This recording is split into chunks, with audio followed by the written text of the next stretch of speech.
Hey everyone, welcome back to our YouTube channel crack exams. दोस्तों, आज तारीख है 19 अप्रैल 2020। तो चलिए शुरू करते हैं आज के हमारे करंट अफेयर्स के पहले प्रश्न से। गाइज, यदि आप हमारे चैनल पे आज पहली बार आए हैं तो प्लीज़ इसे सब्सक्राइब कर ले और साथ ही साथ बेल आइकन को हिट करना ना भूलें, जिससे आने वाले सारे वीडियोस की नोटिफिकेशन आप तक पहुंच जाएंगे। तो दोस्तों, हमारा पहला प्रश्न है, विश्व धरोहर दिवस कब मनाया जाता है? तो ये मनाया जाता है 18 अप्रैल को। आपको बता दें कि विश्व धरोहर दिवस 2020 का थीम क्या है। तो इसका थीम है shared culture, shared heritage and shared responsibility. इसकी घोषणा कब हुई थी, यानी कि इसकी शुरुआत कब हुई थी विश्व धरोहर दिवस की? तो इसकी शुरुआत हुई थी 1982 में। 1982 में 18 अप्रैल 1982 को ICOMOS यानी कि international council of mountains and site ने इसकी घोषणा की थी, जिसे यूनेस्को ने 1983 यानी कि 1983 को अपनाया था, जिसका उद्देश्य है सांस्कृतिक और ऐतिहासिक प्राकृतिक विरासतों को संभाल के रखना। दोस्तों, बात करते हैं यूनेस्को के गठन की। तो उसका गठन हुआ था 4 नवंबर 1946 को। इसका हेडक्वार्टर पेरिस में है, फ्रांस में, और इसके महानिदेशक हैं आंद्रे ओजेले। और वहीं ICOMOS का हेडक्वार्टर है पेरिस, फ्रांस, और इसकी स्थापना हुई थी 1965 को। चलिए चलते हैं दूसरे प्रश्न की ओर। दोस्तों, लॉकडाउन की स्थिति में किसानों के राहत के लिए कृषि मंत्री ने किस मोबाइल ऐप को लॉन्च किया है? तो किसानों के राहत के लिए कृषि मंत्री ने जिस मोबाइल ऐप को लॉन्च किया है उसका नाम है किसान रथ। कृषि मंत्री कौन है? तो आप सभी को पता होगा, नरेंद्र सिंह तोमर। इस किसान ऐप के तहत, यानी कि ये जो ऐप है किसान रथ, इसके तहत प्राथमिक परिवहनों में, यानी कि गाड़ियों द्वारा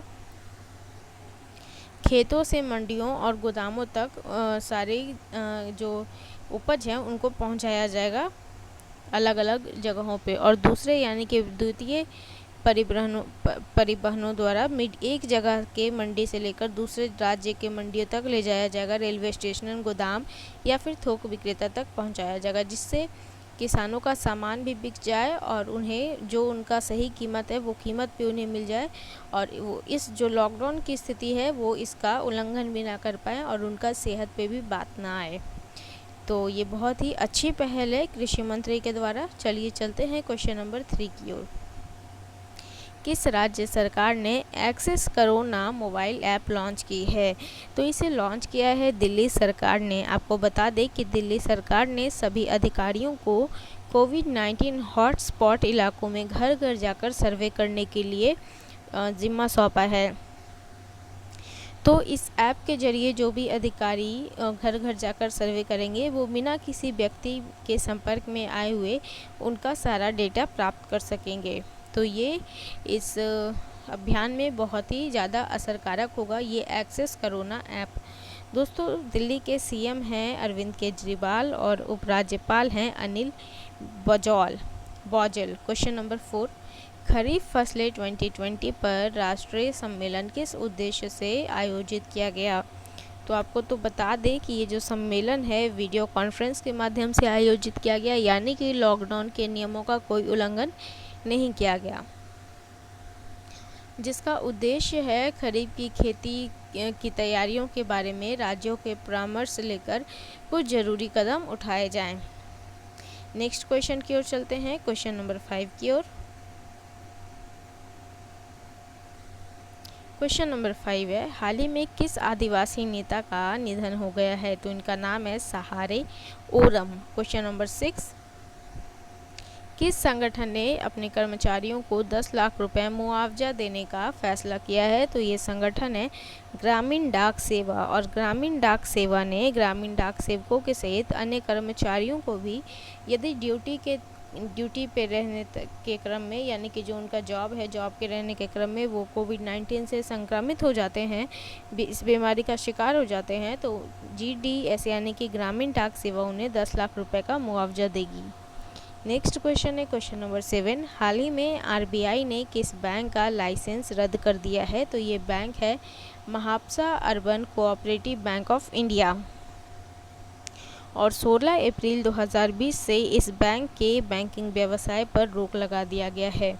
आरबीआई के 25वें गवर्नर हैं शक्तिकांत दास और इसकी स्थापना हुई थी 1 अप्रैल 1935 यानी कि 1935 को कोलकाता में। नेक्स्ट क्वेश्चन की ओर चलते हैं गाइस। हमारा नेक्स्ट क्वेश्चन है, हाल ही में किस संस्था ने पर्सनल प्रोटेक्टिव कवरऑल सूट तैयार किया है? तो ये संस्था है CSIR, वैज्ञानिक औद्योगिक अनुसंधान परिषद इसका पूरा मतलब है।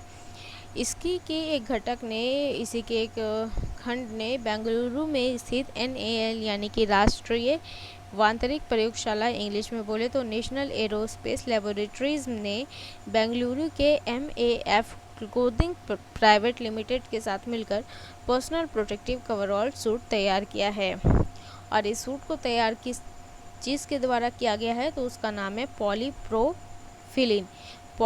पॉलीप्रोफिलिन।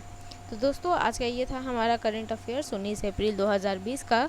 गाइस यदि आपको ये वीडियो पसंद आया हो तो प्लीज़ इसे अपने दोस्तों के साथ भी शेयर करें और साथ ही हमारे YouTube चैनल को सब्सक्राइब करें।